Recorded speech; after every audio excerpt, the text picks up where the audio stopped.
All right, we're getting started. Glad everyone is here. And so I have a story to tell. Everybody loves stories, don't they?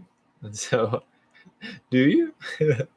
Yes, we resonate with stories that apply to us, um, that relate to what has happened in our lives, and the struggles in the world, especially struggles such as mental illness, crises, and addictions, and so much stuff, you know? But there's hope. There is hope. And so I want to share the first few minutes with a person that I was told as a man that helps people, just like I aspire to help more and more people. And so I want to play this little clip for you guys. Let's hear him out. Just sit and relax. Let yourself relax. You're going to totally relax. Totally. Let your body relax. You're going to stay awake. You're not going to go to sleep. You're going to be totally relaxed. You're going to listen to every word I say. You just listen to my voice. You listen to nothing but my voice. You only hear my voice. Your body is going to remain exactly as it is. You're not going to go to sleep. You're going to be consciously aware of everything I say. It's going to be very clear in your mind, just as the chair under you is clear in your mind.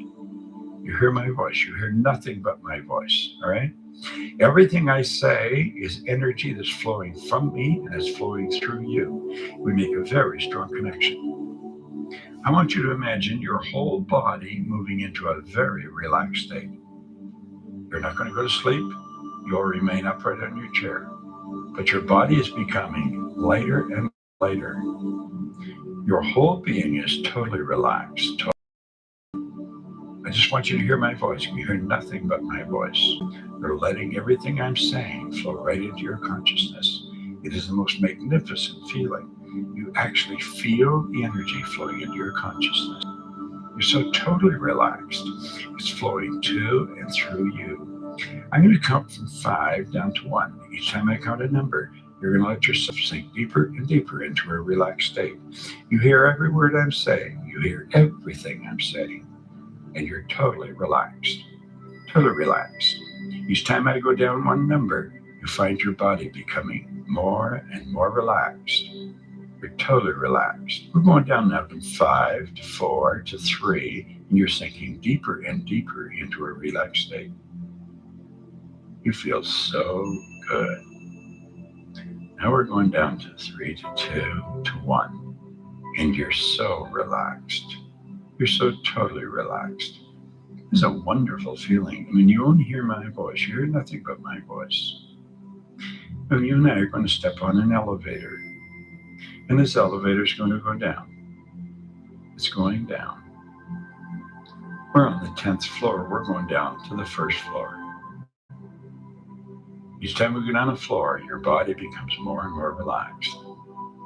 We're going down from 10 to 9, 8, 7.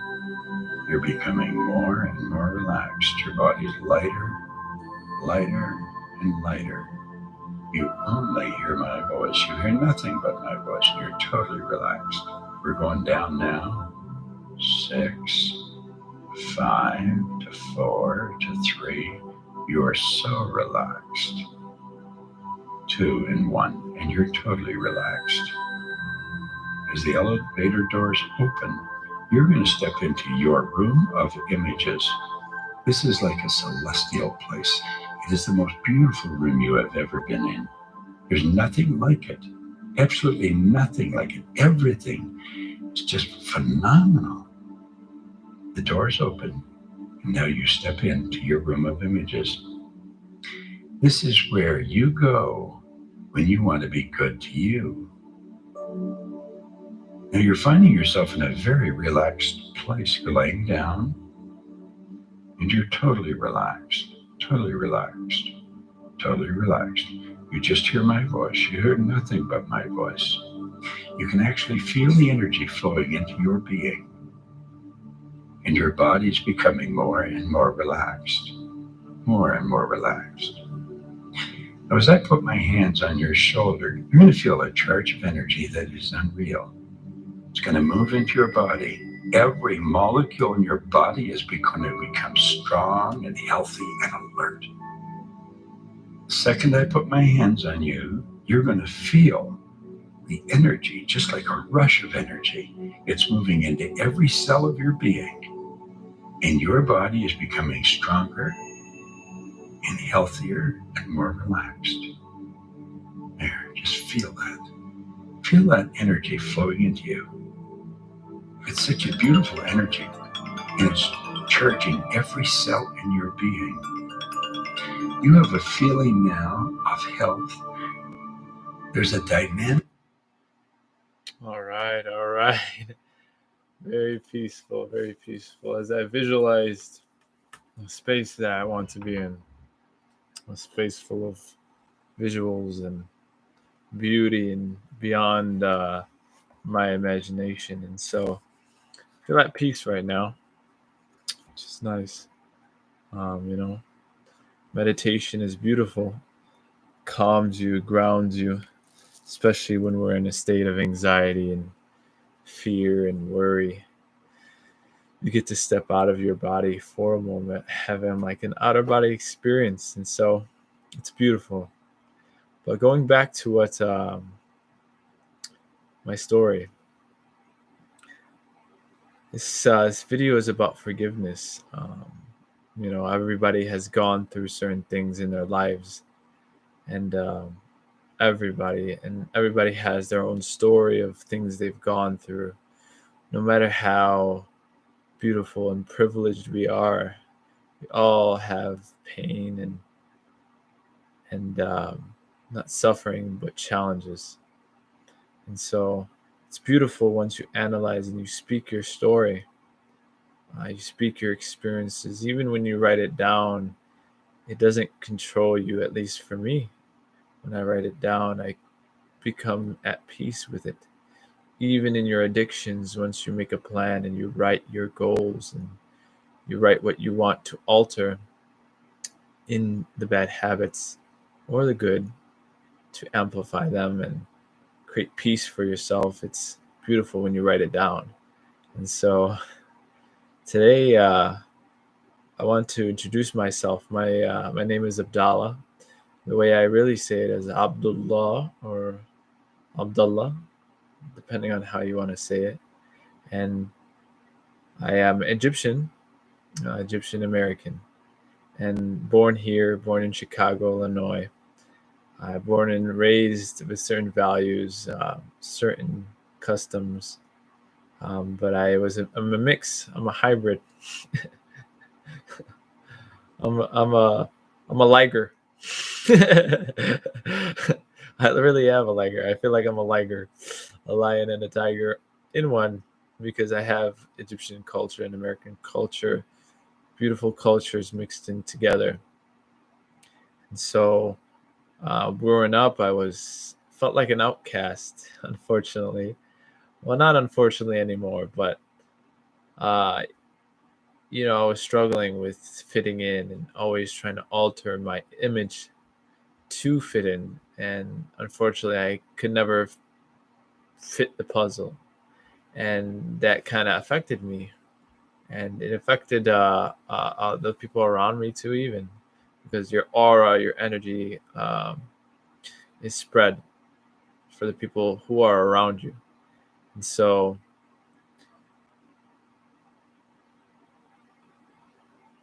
that was the beginning. I felt like I was buried. Buried. I felt I was buried behind my actual self. Never thought I can achieve what I can achieve, going through what I've gone through and overcome and have climbed the mountain and have won the championship every single day of my life. It was never like that in the beginning. And so, from childhood, it transitioned into high school, where that crisis amplified. And first rejection was from rejection from friendship. I acted a certain way and was a way, and my friends necessarily outcasted me, but it was a learning lesson. It was my first rejection, and it paved the way for my future. And when I was in college, I was also looking for acceptance and love. The reason why I was acting the ways I acted was I just wanted to be loved, and a lot of people need more love. And the reasons why I was so addicted to all types of substances was because of those reasons, and because I wanted friendship, community, a family. And so it's beautiful how we end up in places like the state I am in. and and I've been through one of the most challenging things in my life was my mental health, a big challenge for um, the future, 7 years. And so 7 years of struggling, going on 8, and super, super challenging. But there was so much beauty because in my experiences now that I'm in this state that I'm in, I realize certain lessons and wisdom beyond my com- beyond what I thought I really had in me. It's like as remember the thing I told you about being buried. I was able to get out of the grave. I was able to switch from wall to wall and really truly get out of the rut I was in. And so it was so beautiful. But I want to tell you the story that I promised. And so I want to speak on my first hospitalization, which dun dun dun. Eat your popcorn, guys. Come on now. Get close to the fire. But yeah, my first hospitalization was an amazing experience. Not when I was in it, but when I was out of it. And my first hospitalization really started after my addiction really got me into that route. But I always had it in me that something was off, that I was always buried. And I remember buying a specific drug that got me sick. And it was from a friend that I always wanted to have as a true best friend. And I did trust this man, but you know, I took that drug, and it caused a reaction in me. It was the catalyst to my present moment, and I remember being aflame and in my room, and I was messaging him, and he was calming me down, kind of like a meditation where he was calming me down, like having me visualize a safe place or the stars, and he did that for me. So it was a beautiful moment, and it actually made me at peace right now due to his act of kindness, in a sense, you know. And so when I specifically was aflame, I went to my college.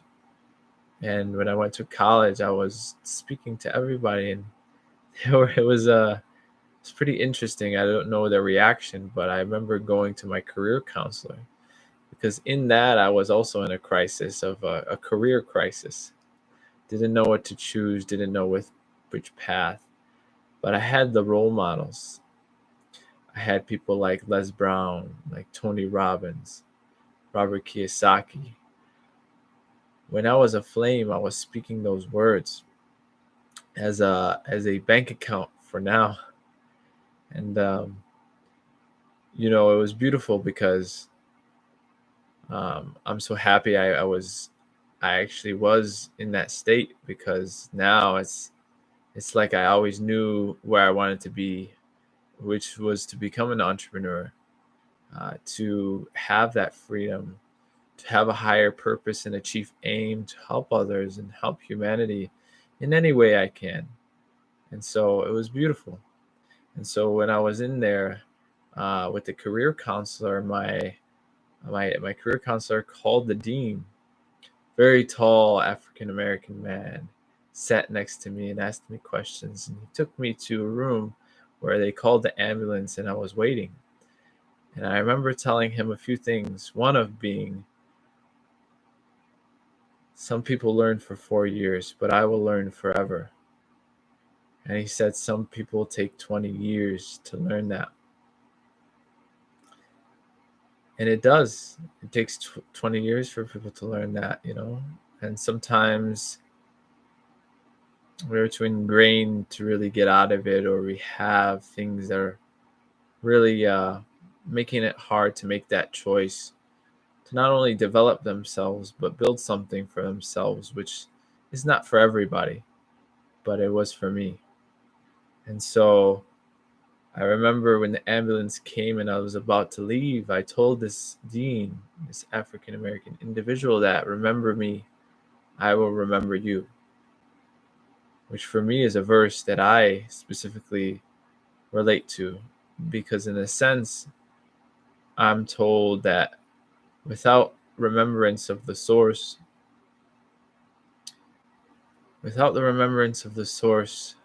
you will live a depressed life. And unfortunately, mental health is so prevalent in society now, and it's only going to get worse, I believe. And we have to do something about it, just like we have to do something about decentralized finance or a lot of areas where we can improve upon. And so it was a message that was being stored for me in my present moment. And when I went into the hospital, when I was admitted, I remember being aflame and being put to sleep, only to wake up to a white hall where I walked in a state of fear, only to see this woman in a chair. Not just any woman. She was perfectly placed. She was sitting and she was crying just in a chair in a sideways position, and she was reading a book. Couldn't comprehend that book, but nonetheless, I remember seeing her and being afraid of her. I really thought she was like the devil. Literally, I had no idea. So I walked in, and I kind of interacted with her still after my fear was gone. And once I got her to calm down, she came into the main area in the hospital, and she spoke to me. And I was still speaking Robert Kiyosaki, Tony Robbins, and all this stuff while she was searching for something else. And once I was able to calm down, we actually had a night where we were just talking and creating solace for each other. And I remember the nurses saw us and they were kind of, should we stop this? Should we not? Should we stop this? But nonetheless, it was innocence, and we pretty much were able to hang out, and we were just staring at each other, just staring. And it was a beautiful moment. Next day, which my visit was about 2 weeks, was spent with her. But the way I left was, unfortunately, the lesson is that don't forget, but let them be free. And so the way I left was I was actually taken out of the hospital a little early because of my medical insurance situation. And so I was stripped away from that environment without saying bye or saying hi or anything. And I had to move to my house as the other hospital. And so my family was taking care of me, and even my family was broken even though I was broken as well. And so it was hard, very, very hard, as I'm sure a lot of people can relate who are very similar to me. But nonetheless, I overcame it, and it led me to meeting this one girl who I call the right guidance. Her specifically she was a beautiful soul, and that's what attracted me to her. Not the physical, but her yearning to help and make an impact in the world. And so I wasn't at not only the right mental state, but I wasn't looking to help people. I was a project manager. I had a project. I had output. I had to output, be efficient, improve. And so those were the things that were my focus areas, but I knew I always wanted to help people. I knew I always had goodness in me, as all of humanity have goodness in them. It's just they stray away, and unfortunately the dirt gets in their eyes. But this woman, she went somewhere and she came back, and things fell apart. And the reasoning I don't know, but I assume from our conversation that she specifically had a vision that was different, goals that were different, lifestyles that were different, yearning for help that was different. And so she was taken from me, just like the loss of loved ones. But I wasn't ready to set her free. And just like that, I've come to realize I have to let her go. Just like we have to let people go. And don't forget to let go of the strings that are attached to you years later, 10 years later. We have to heal ourselves. We have to forgive others for the wrongings, such as the man who gave me those drugs. To give support and love to the people who are sick, just like that woman in the hospital.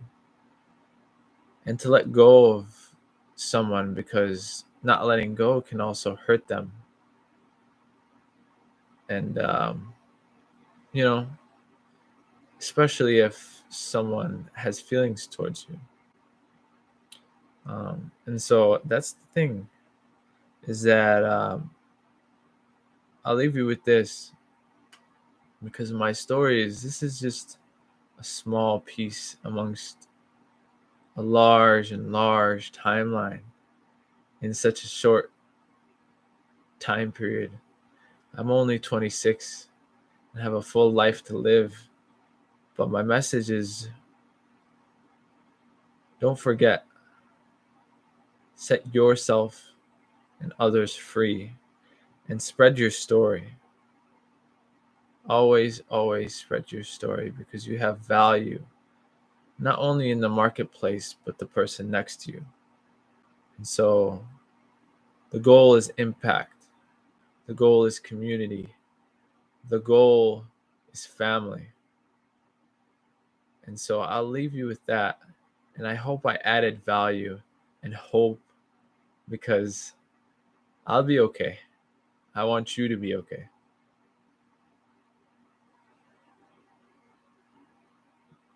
And I'll leave you with that, guys.